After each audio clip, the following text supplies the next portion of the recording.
continue looking at solving multiplication and division equations. Let's begin. Please make sure that you're following along on your Classkick or in your Envision notebook. How do multiplication and division equations work? Think about this question during the lesson. The pan balance shows 35 divided by 7 equals 5. Remember, in an equation, the symbol equals means is equal to. It tells you the value on the left side is the same as the value on the right. How does the pan balance show that the two sides of the equation are equal? So let's show this in a picture form. If I wanted to share 35 with 7 people,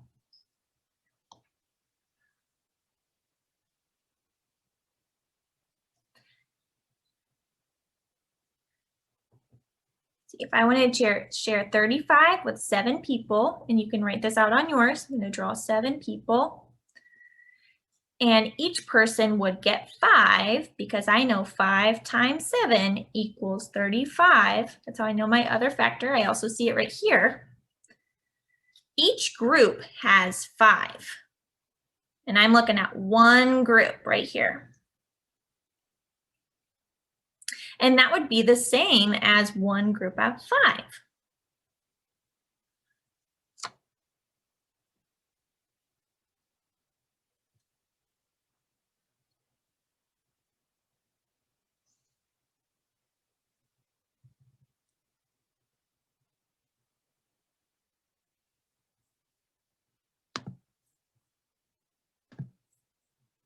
Equal 5 and are balanced. If they weren't equal, one side would be up and the other down. These are other examples of equations. What makes these equations different from other equations you have seen before? The first equation has operations on both sides, multiplication or division. The other equation has an unknown on the left side.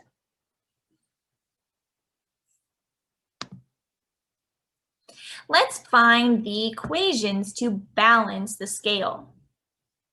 So our first equation is 12 divided by 2. I'll have to find my answer to see what would equal the other side. So there's a couple of strategies we can use for division. You can choose whichever one you are most comfortable with. I'm going to use a bar diagram. So I have 12, and I need to share 2 each time. I'm going to count up to 12. 2, 4, 6, 8, 10, 12. And I had to take away 2, 1, 2, 3, 4, 5, 6 times. So I know that 12 divided by 2 equals 6. So in one of these equations will also equal 6. And to make this scale balanced, I need to have the same, either the same product or the same quotient. So let's see which ones would work. 2 times 3. Let's try that. So I have 2 groups, and there are 3 in each. 3 plus 3 equals 6. So that would equal the same. Let's see what it shows us. That would balance the scale because 12 divided by 2 equals 6 and 2 times 3 equals 6. There is one more equation in here that would help us balance, but let's look at 10 times 5. Sorry, 10 divided by 5. I'll use a different strategy for this one. I have 5 groups. 2, 3, 4, 5. And I'm going to share 10. 1, 2, 3, 4, 5, 6, 7, 8, 9, 10. Each group had 2.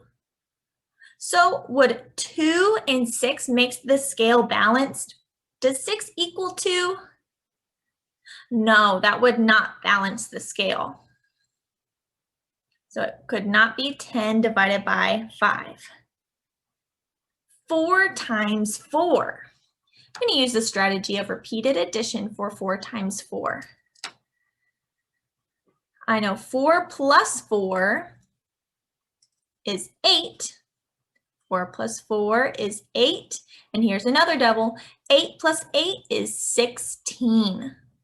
So 16 and 6. No, that wouldn't balance the scale either. Those are not equal. And finally, 24 divided by 4. I'll use the bar strategy.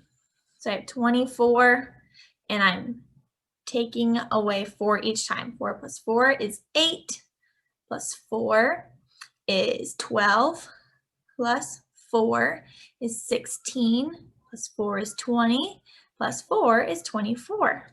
1, 2, 3, 4, 5, 6. So that means 6 and 6 would balance the scale. So my 2 that would balance the scale is 2 times 3 and 24 divided by 4. Please make sure that you showed all of your work for our equations. If you need to pause the video, you can do that and then come back.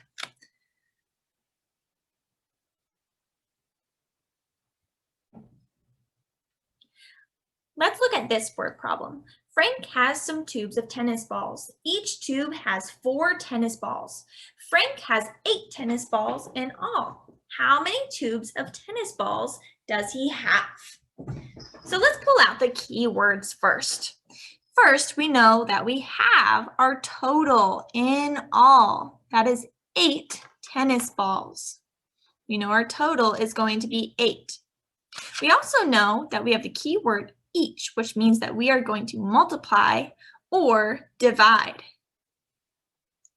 Now, if we already have our total, it can either be our dividend in our division problem or our product in our multiplication problem.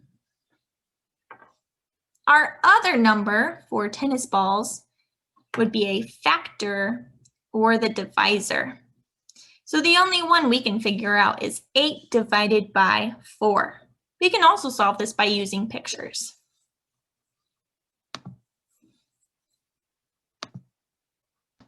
Now, sometimes you might see an equation that has a question mark. That means that we are trying to find this missing number. We would have to use the fact families to help us find that missing number. We can also use inferencing to figure out that missing number. What times 4 equals 8? And maybe you already know. We can also write out the fact family for division. So 8 divided by 4 equals what? The question mark just stands in for the number. That's called the missing number. So let's try to figure this out. If I have total of 8, and get rid of 4, get rid of 4 more, 4 plus 4 is 8. I gave them to 2 groups. So my missing number would equal 2, and I can plug that into both my multiplication and my division sentence.